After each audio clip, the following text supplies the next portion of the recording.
মঙ্গলেই আনুষ্ঠানিকভাবে খসড়া ভোটার তালিকা প্রকাশ করেছে কমিশন। ক্রমশ রাজ্যে ২৬শে বিধানসভা নির্বাচনের প্রস্তুতির পথে কমিশন। যদিও ভোটের দিনক্ষণ এখনও ঘোষণা করেনি কমিশন, তবে এসআইআর এর মাধ্যমে ভোট প্রক্রিয়া শুরু রাজ্যে। একদিকে নির্বাচন কমিশনের পক্ষ থেকে যখন ভোটার তালিকা প্রকাশ করা হচ্ছে, অন্যদিকে ২০২৬ সালের নির্বাচনের প্রথম প্রক্রিয়া শুরু হলো বাঁকুড়ায়।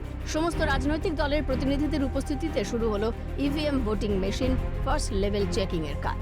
বাঁকুড়া শহরের চাঁদমারিডাঙ্গা ডাকবাংলো ভবনে বিভিন্ন রাজনৈতিক দলের প্রতিনিধিদের সঙ্গে উপস্থিত জেলা পুলিশ ও প্রশাসনের আধিকারিক ও কর্মীরা, যেখানে বাঁকুড়া জেলার ১২টি বিধানসভার ৩,২৮৯টি বুথের ইভিএম মেশিন ও ভিভিপ্যাট চেকিং করার প্রথম পর্যায়ের কাজ শুরু হলো।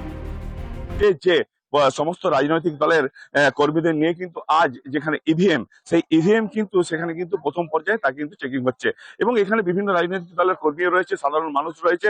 আমি তাদের কাছে একটু প্রথমেই জানার চেষ্টা করব। বলি দাদা, আপনি কোন পার্টি থেকে? আমি ভারতীয় জনতা পার্টি। এই যে আজ একদিকে যেমন খসড়া তালিকা প্রকাশ হয়েছে, তারপরে এইদিকে ইভিএম, কি বলবেন?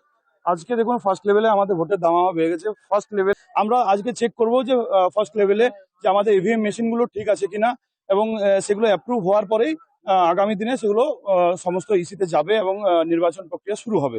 আমাদের কাজ হচ্ছে এখানে এসে দেখা যে আমরা ঠিকঠাক মেশিন গুলো দেখছি কিনা, এবং সমস্ত রাজনৈতিক দল সেটা দেখছে এবং ভবিষ্যতে দেখবেন আগামী আমি সেটাই বলছি যে ইভিএম নিয়ে কথা বলে তারা অনৈতিক কথা বলে, অমূলক কথা বলে, সেটা কোনো ভিত্তিহীন, কোনো একদম বেসলেস। কারণ সমস্ত রাজনৈতিক দল চোখ কান খোলা রেখে আজকে ইভিএম চেকিং এ, এটা তো প্রতি ইলেকশনের একটা রুটিন ওয়ার্ক। এবার মোটামুটি 133% ইভিএম মেশিন এখানে আছে, প্রায় 4,700+ মেশিন আছে। প্রতিদিন 400 করে টার্গেট করেছে। এটা আজ থেকে 30 তারিখ পর্যন্ত চলবে, 25 তারিখ বাদ দিয়ে। এখানে 3টে ফেজে এটা ইলেকশন মেশিন গুলোকে চেকিং হয়। একটা হচ্ছে ইঞ্জিনিয়াররা চেক করেন মেশিন গুলো ঠিক আছে কিনা। 2 নম্বর হচ্ছে যে ইলেকশনে ভোটিং করে কিছু পোলিং করে সেটা চেকিং হয়। আর একটা পার্ট আছে মক পোল হয়। মক পোলটাতে আমরা পার্টিসিপেট করতে পারি, পলিটিক্যাল পার্টিগুলো পার্টিসিপেট করতে পারে। সেটা মানে 5% মেশিন হয়, 2% 500 ভোট হয়, 1% হচ্ছে আপনার 1000 এবং কিছু 1200 ভোট। এইভাবে সেখানে মক পোলে আমরা সেখানে টেস্টগুলো করে ঠিকঠাক আছে কিনা। এমনি আদারওয়াইজ সব মেশিনপত্র যা মেশিনের টেকনিক্যাল ম্যাটার যেগুলো আছে সেসব দেখে তো কিছু বোঝা যাবে না, তারপর ভেতরে কি আছে বলতে পারবো না। ইভিএম কারচুপি নিয়ে শাসক বিরোধী তরজা, ইভিএম দুর্নীতি নিয়ে শাসক দলকে নিশানা বিজেপি। তবে এসআইআর এর ফলে নিরপেক্ষ নির্বাচন হবে রাজ্যে, দাবি বিজেপির।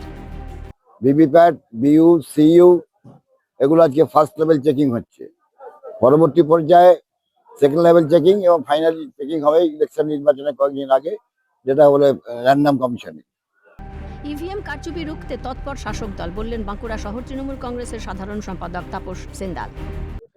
না, ইভিএম এর দুর্নীতি যে হয়নি আগে কিছু কিছু রাজ্যে করেছে, আমাদের কাছে আছে, আমরা খবরেও দেখেছি, বিভিন্ন চ্যানেলেও দেখেছি, এবং এবারে যাতে না হয় সেভাবে আমাদের দল লক্ষ্য রাখছে।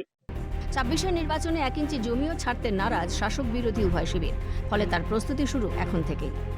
স্বরূপ রায়ের রিপোর্ট, ক্যালকাটা নিউজ।